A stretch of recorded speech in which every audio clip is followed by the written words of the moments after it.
तो उत्तर प्रदेश में उपचुनाव के लिए वोटिंग भी जारी है और 3 सीटों पर यहां उपचुनाव हो रहे हैं। उत्तर प्रदेश के मैनपुरी, रामपुर, खतौली में मतदान इस वक्त हो रहा है और इन 3 सीट पर एक तरफ समाजवादी पार्टी अपनी जीत को लेकर के आश्वस्त है, तो वहीं बीजेपी भी जीत का दम भरती नजर आई।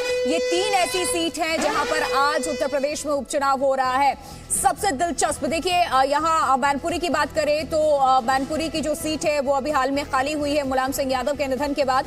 मैनपुरी में 11 बजे तक अगर हम वोटिंग परसेंटेज की बात करें तो 18.72% यहां पर वोटिंग दर्ज की गई है। ये जो तस्वीर इस वक्त आप देख रहे हैं उत्तर प्रदेश में हो रहे आज उपचुनाव की ये तस्वीर है मैनपुरी की, रामपुर की, खतौली की। 1 लोकसभा 2 विधानसभा सीटों पर उपचुनाव यहां पर हो रहा है और धांधली का आरोप भी समाजवादी पार्टी की तरफ से लगाया गया। पुलिस पर भी सवाल उठा दिए गए कि हमारे कार्यकर्ताओं को, हमारे जो समाजवादी पार्टी के लोग हैं, उन्हें रोका जा रहा है वोट देने से। अपने सपनों का बिजनेस शुरू करने के लिए आपको कोई भी बैंक बिजनेस लोन नहीं दे रहा?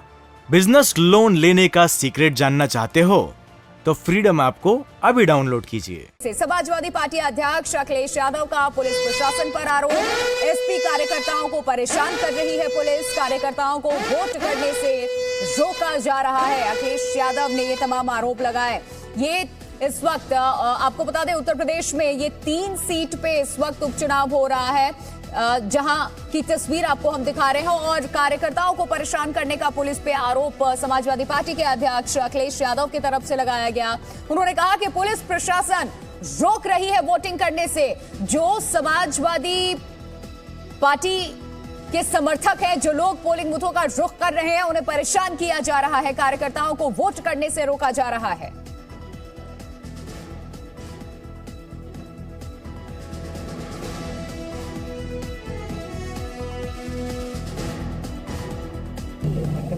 जो पुलिस को ब्रीफिंग है वो ये है कि समाजवादी पार्टी को वोट ना पड़ने दिया जाए। अभी सुबह से लगातार शिकायतें आ रही हैं। केवल मैनपुरी लोकसभा की शिकायतें नहीं हैं, बल्कि रामपुर विधानसभा में जिस दिन से हम लोग वोट मांग करके आए हैं, जिस दिन से शुरुआत हुई है, उस दिन से प्रशासन लगा हुआ है कि वोट ना पड़ पाए। वोट ना पड़ने के सब तरीके अपनाए जा रहे हैं। प्रशासन और सरकार चाहती नहीं है वोट प्रतिशत बढ़े और लगातार अनकॉन्स्टिट्यूशनल वे में काम कर रहे हैं, अनडेमोक्रेटिक वे में काम कर रहे हैं ये लोग। ये हमारा अधिकार है कि हम वोट डालें और जिस तरह के हथकंडे अपनाए जा रहे हैं सरकार द्वारा, प्रशासन द्वारा, मैं चुनाव आयोग से भी अपील करना चाहूँगी कि इस पे वह देखें, गहराई से देखें।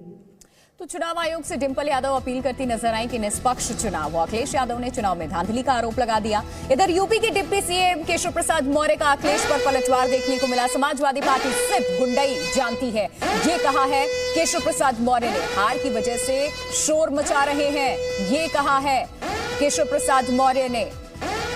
तो क्या कुछ कहा है उन्होंने उत्तर प्रदेश के डिप्टी सीएम केशव प्रसाद मौर्य ने, एक बार खुद सुनिए आप। सर, मैनपुरी, खतौली, रामपुर में चुनाव हो रहा है। समाजवादी पार्टी अखिलेश यादव आरोप लगा रहे हैं कि सरकार चुनाव लड़ रही है। देखिए, श्री अखिलेश यादव जी का इतिहास आपको अगर नहीं जानकारी है तो जरा, जब 2012 में शायद मेरे ध्यान में आ रहा है, जब कन्नौज लोकसभा का उपचुनाव हुआ था तो निर्विरोध इन्होंने अपनी पत्नी श्रीमती डिंपल यादव जी को वहाँ से निर्वाचित कराया था। तो जो यह करते थे वैसा भाजपा के बारे में सोचते हैं। हम सत्ता का कभी दुरुपयोग न किए हैं, न कर सकते हैं। हम तो चुनाव आयोग से लगातार मांग कर रहे हैं कि समाजवादी पार्टी के गुंडों, अपराधियों, माफियाओं को पकड़ो, जो बूथ कब्जा कर रहे हैं उससे रोको, धन बलियों, बाहुबलियों के द्वारा जो चुनाव को प्रभावित करने की कोशिश की जा रही है उस पर कार्रवाई करिए। क्योंकि भारतीय जनता पार्टी चुनाव आयोग भी जा चुकी है और हम लोग मांग भी कर चुके हैं, निष्पक्ष चुनाव, साइकिल पंचर हो जाएगी। तो क्या मैनपुरी का इतिहास बदल रहा है आजमगढ़ रामपुर की तरह? मुझे पूरा विश्वास है कि मैनपुरी भी, रामपुर भी, खतौली भी, तीनों सीटें भारतीय जनता पार्टी जीतने जा रही है। इसी बौखलाहट में वो माहौल बना रहे हैं फर्जी आरोप लगाकर। पूरा यादव परिवार सर, पूरा सैफई, पूरा कुनबा मैदान में उतरा। अखिलेश यादव आज सदन में भी नहीं थे, जबकि मुलायम सिंह की श्रद्धांजलि दी जा रही थी। नहीं, वो तो मान लो कि वहाँ मतदाता हैं और उनकी पत्नी चुनाव लड़ रही हैं और सदन में अगर नहीं आए हैं तो वह उनका अपना निजी विषय है, उस पर मैं कुछ बोलना नहीं चाहता। लेकिन समाजवादी पार्टी कि कैद से मैनपुरी रामपुर या मुक्त होने जा रहा है, ऐसा मुझे लगता है। बाहर भी सपा के लोग प्रदर्शन कर रहे थे और खतौली रामपुर में बेईमानी का आरोप लगा रहे थे। ये तो मैं बता रहा हूँ ना, ये उनकी रणनीति का हिस्सा, साजिश का हिस्सा है। रणनीति तो बीजेपी बनाती है, लेकिन साजिश का हिस्सा उनका है। जैसा उन्होंने कन्नौज में किया वैसा चाहते सारा मैदान खाली रहे, लेकिन आज जनता जाग चुकी है। भारतीय जनता पार्टी का बूथ स्तर पर मजबूत संगठन है और आज उनकी मनमानी जहां नहीं चल पा रही होगी उसको हल्ला कर रहे हैं कि बूथ कब्जा नहीं कर पा रहे हैं। ये बोल नहीं सकते हैं, ये तब कहेंगे कि भाजपा सरकारी तंत्र का दुरुपयोग कर रही है। लेकिन हमारा इतिहास ये नहीं है कि जब चुनाव हो, हम सरकार में हो, तो विपक्ष का कोई प्रत्याशी ना हो। ये इतिहास श्री अखिलेश यादव जी और समाजवादी पार्टी का।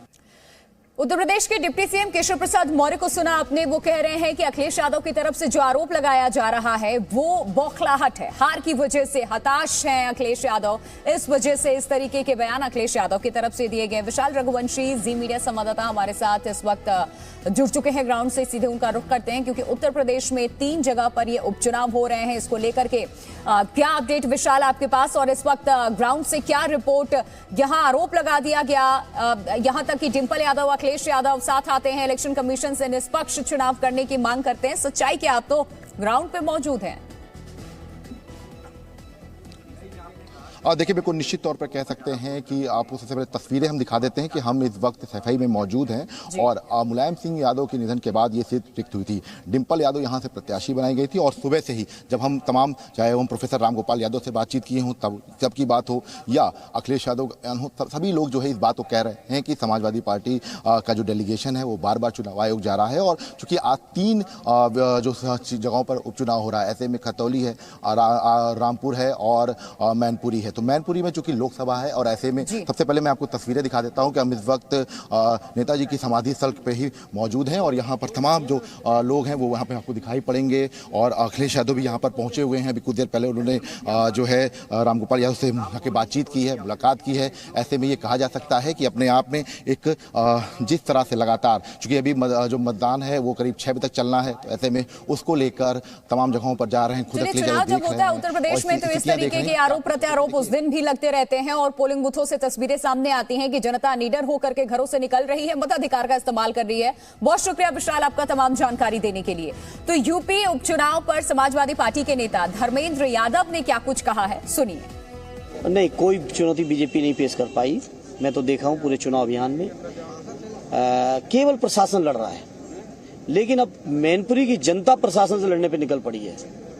अब प्रशासन चाहे भी तो जनता को नहीं रोक सकता।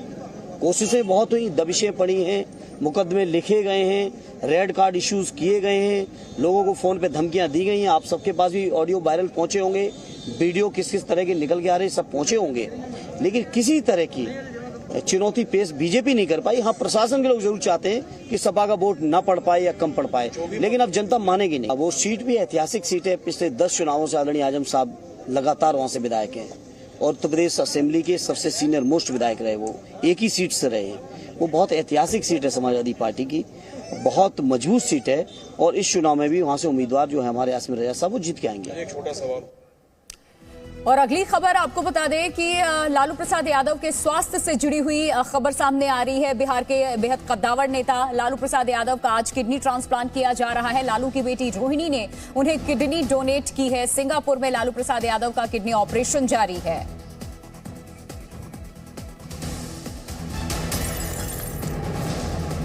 लालू, आपको बता दें कि अभी इस वक्त वापस रुक कर लेते हैं उत्तर प्रदेश में हो रहे उपचुनाव की खबरों की तरफ। अभी हमारे साथ हमारे सहयोगी विशाल रघुवंशी जुड़े हुए हैं जो अखिलेश यादव से क्या कुछ बातचीत कर रहे हैं, सीधा आपको जी न्यूज पर वही सुनवाते हैं। कि डेमोक्रेसी में अगर कर्फ्यू हो जाएगा तो डेमोक्रेसी क्या बची, और यहाँ की जनता को दिया क्या आपने? चरम सीमा पर महंगाई है, चरम सीमा पर बेरोजगारी है, विकास रुक गया है, सैनिक स्कूल का बजट काट दिया आपने, मेडिकल कॉलेज का बजट काट दिया, सड़कों का बजट काट दिया, टूरिज्म का बजट काट दिया, 1 डिस्ट्रिक्ट 1 प्रोडक्ट का बजट काट दिया। तो आखिरकार आपने दिया क्यों? वोट किस लिए मांगने आप आ रहे हैं?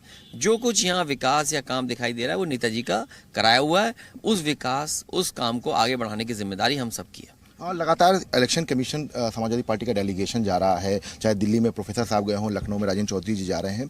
बार बार इस बात की अंदेशा जताया जा रहा है कि ये प्रशासन पुलिस जो है वो मतदान नहीं होने देगा। उसके बावजूद भी कोई चेंजेस नहीं किए। इलेक्शन कमीशन को जो है इस पर आना पड़ा, 6 पुलिस वालों पर जो है कार्रवाई की गई, हटवाया गया उनको।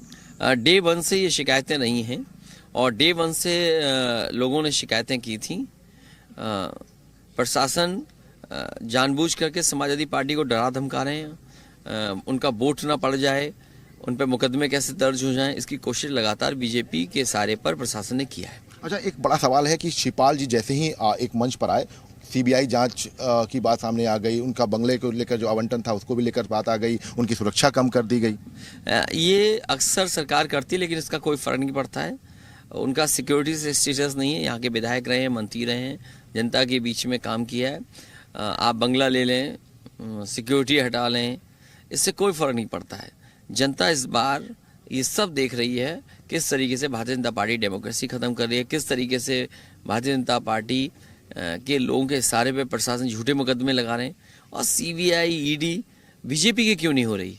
जहाँ सड़कें बनी, टूट गई, प्रधानमंत्री ने उद्घाटन किया, वो सड़क खत्म हो गई, उसकी ईडी सीबीआई नहीं, केवल डराने से के लिए आप ईडी सीबीआई कर रहे हैं, इसका कोई फर्क नहीं पड़ता। रामपुर में भी कुछ हालत इसी तरह, कल रात में लाठीचार्ज भी हो गया। आजम खान साहब को भी बीच में बोलना पड़ा कि क्या आप लोग जो है यही चाहते हैं, इस तरह से एक चुनाव करवाना चाहते हैं? देखिए, प्रशासन ने रात को भी कहा कि फौज के बिना वहाँ निष्पक्ष वोटिंग नहीं पड़ सकती है और अभी भी वोट डालने वालों को निकलने नहीं दे रहे हैं। कर्फ्यू लग जाएगा तो क्या बची डेमोक्रेसी? बीजेपी कर्फ्यू लगा के डेमोक्रेसी को खत्म कर रही है।